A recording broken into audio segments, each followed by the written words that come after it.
Good morning everyone. আজকে হলো বুধবার, 25শে বৈশাখ। আর বৃষ্টি হয়েছে কালকে, গতকাল রাত্রে, মানে ভোর রাতেও বৃষ্টি হয়েছে। আর আমার ব্যাকগ্রাউন্ডটা দেখে বুঝতেই পারছো হয়তো যে আমি এখনও বাড়ি যাইনি। আসলে ব্যাপারটা হয়েছে, কালকে একটা আমার আর আমার হাজব্যান্ডের মধ্যে একটা মিসআন্ডারস্ট্যান্ডিং হয় না, ব্যাপারটা এমন হয়েছে বাড়ি ফিরতে পারলাম না। তো আজকে বাড়ি যাব, সকালবেলা স্নান টান করে রেডি। আমার ছেলে ঘুমোচ্ছে বলে আরও একটা সমস্যা, কারণ ও ঘুম থেকে না উঠলে ওকে তো কাঁচা ঘুমে তুলে ঠেলে ঠুলে নিয়ে যাওয়া সম্ভব না। তো ছোট মানুষ, ও ঘুমোচ্ছে, ঘুম থেকে উঠলে ওকে ফ্রেশ করে রেডি করব। আর আজকে বর্মশাইয়ের ভ্যাকসিন রয়েছে, তো ওর জন্য ছুটি নিয়েছে অফিস। আর 25শে বৈশাখগুলো অফিস ছুটি নেই তা বলে। আর ভাই ঘুমোচ্ছে, ভাইয়েরও একটু বেলায় ডিউটি রয়েছে, তো দেখা যাক। আর আমি রেডি হয়ে গেছি, জামা কাপড়টা পরবো, আর কিছু জামা কাপড় আছে সেগুলো গোছাবো, আর কিছু না, গুছিয়ে রেখেছিলাম কালকে। আবার ব্যাপারটা হচ্ছে যাবো না বলে দু একটা জিনিস একটু ভেজা ছিল, সেগুলো আবার মেলে দিয়েছিলাম, তো সেটাই, আর কিছু না। তো সকালে মা রান্না করেছে, তো খাবো। চা খেয়েছি, স্নান করে উঠে চাটা খেয়েছি, আর একটু শ্যাম্পু করেছি। কতদিন ধরে না শ্যাম্পুটা করা হয়েছে না, মাথায় সেই মানে এমন অবস্থা হয়েছিল, মানে বেহাল অবস্থা, জন্য সকাল সকাল শ্যাম্পু করে নিয়েছি। একটু মেঘলা আছে আকাশ, মেঘলাই আছে, মনে হয় আজকেও বৃষ্টি হবে। তো যাই হোক, সব মিলিয়ে সকালটা খুবই সুন্দর, বাইরের আবহাওয়াটাও খুবই সুন্দর। এখন কোথাও ঘুরতে টুরতে যাওয়া, কোনো আত্মীয় বাড়ি যাওয়ার জন্য একদম পারফেক্ট সময়। কারণ আমার যাওয়ার কথা ছিল আমার দুই মামার বাড়িতে, তো যাওয়া হয়নি। মা অ্যাটলাস্ট আগের সপ্তাহে গিয়ে 2 দিন ঘুরে এসেছে। আমারও যাওয়ার সঙ্গে কথা ছিল, আমার একটু আসলে যাওয়ার কথা ছিল। আসলে ব্যাপারটা কি, একটু পুজো আচ্চার ব্যাপার রয়েছে, কারণ আমার বড় মামা বাড়ি মানে কাঁচরাপাড়া, ওখানেও একটু পুজো দেওয়ার ব্যাপার রয়েছে।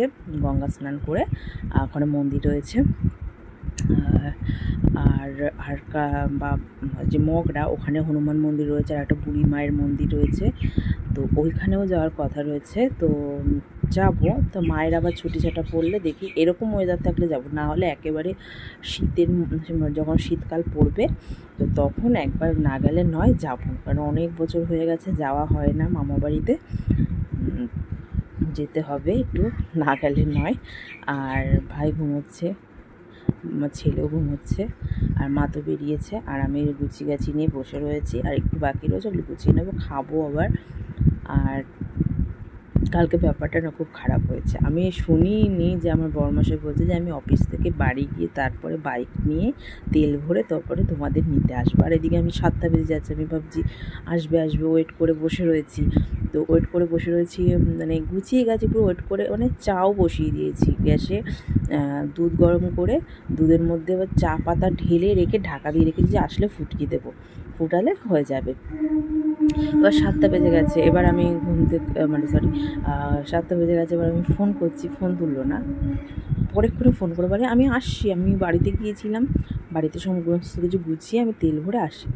মাথাটা না সত্যি কথা মানে হট করে গরম হয়ে গেছে শুনে কথাটা। আমি সত্যি জানি না যে শুনিনি বা জানি না, যাই হোক, নাহলে তো আমি দুপুরবেলা টিফিন টাইমেও বলতাম যে গাড়িটা কোথায় রেখেছো, কোন গ্যারেজে রেখেছো। বারাসাতে না আবার বাইক রাখতে এখন 30 টাকা নেয়, গায়ে লাগে না। আর সকাল 10টা থেকে সন্ধ্যা 6টা পর্যন্ত 30 টাকা, গায়ে লাগে তো অবশ্যই। তো কী বলবো আর, তো আমি তো জানি না। তা বাড়িতে গিয়ে না কাজবাজ করে গুছিয়ে গাছিয়ে রেখে পুজো আচ্চা দিয়ে তেল ভরে আসছে। এবার আর্ধেক রাস্তাও নয়, একটু এসেছিলো। তা আমি শুনে না ভীষণ রাগ উঠে গেছে, আমি বলছি তাহলে আসতে হবে না, বাদ দাও, কালকে যাবো। তো শুনে না উনিও একটু মানে রাগ হয়ে গেছে, উনিও বাড়ি চলে গেছে। বাড়ি চলে গিয়ে ফোন কতবার করছি, ধরছে না, মোটে ধরছে না। শেষমেশ ফোন ধরলো, এই করে মানে কালকে 9টা পর্যন্ত এরকম চলেছে। তারপর লাস্ট মুহূর্তে আমি ঘরে রান্নাবান্না করলাম, করে খেয়ে দিয়ে নিয়ে টিয়ে এমনি কথা ছিল বাড়ি গিয়ে, কালকে সারাদিন ভাত খাইনি বর্মশাই, তো রাত্রেবেলা কালকে নিরামিষ ছিল, গ্যাস ট্যাস মুছে ভাত বসাবো, তার সেটাও হয়নি। তো গুছিয়ে নিয়েছি, আজকে বাড়ি গিয়ে তাড়াতাড়ি আগে আমার রান্নাঘরে ঢুকতে হবে, আর কিছু না। তো দেখো, কথা বলতে বসলে আর কথা শেষ হয় না, 4 মিনিট কত সেকেন্ড হয়ে গেছে। তো যাই হোক, আজকের ওয়েদারটা খুবই ভালো। আর 25শে বৈশাখ, রবীন্দ্র জগন্নাথ ঠাকুরকে প্রণাম জানাই তার আজকে জন্মদিন উপলক্ষে 25শে বৈশাখ সকলের ভালো কাটুক। যারা অনেক জায়গায় অকেশন হয়, মানে অকেশন হচ্ছে, পার্টিসিপেট করছো, তাদেরকে অনেক শুভেচ্ছা, অনেক ভালোবাসা ছোটোদের, আর বড়দের আমার প্রণাম। তো সকলে ভালো থেকো, সুস্থ থেকো, সাবধানে থেকো। যে যেখান থেকে ভিডিওটা দেখছো, কে কোথা থেকে ভিডিওটা দেখছো, অবশ্যই কমেন্ট সেকশনে কমেন্ট করে জানিও, তাহলে বুঝতে পারবো আমার ভিডিওটা কোথায় কোথায় চলে গেছে। তো তার মধ্যে জানো তো এইটা অনেকটা কমে, যে ব্যথাটা এখন যে টাচ করলে অতটা ব্যথা ফিল হচ্ছে না, ঠিকঠাক আছে, মানে তবু এটা কেমন একটা হয়ে রয়েছে। আর এই জায়গাটা কি একটা হয়েছে আমি জানি না, কি করে কেটে গেছে। এই যে এই যে এই যে প্রচণ্ড লাগে, এরকম করে শুতে পারি না, দুদিন ধরে এরকম রেশমেশ। আজকে এখন সকালবেলা বসে বসে এরকম করে দেখলাম, দেখছি কীভাবে চিড়ে গেছে, প্রচণ্ড যন্ত্রণা আর ব্যথা। তো যাই হোক, পরে পারলে তোমাদের সাথে আবার কথা বলবো। আজকে এই ভিডিওটা, এই ছোট্ট একটা ভিডিও তোমাদের সকলের সাথে শেয়ার করলাম, কিছু ইনফরমেশান দিলাম, আর কিছুই না। বাইরে হাওয়া দিয়েছে, বা হাওয়া হচ্ছে বেশ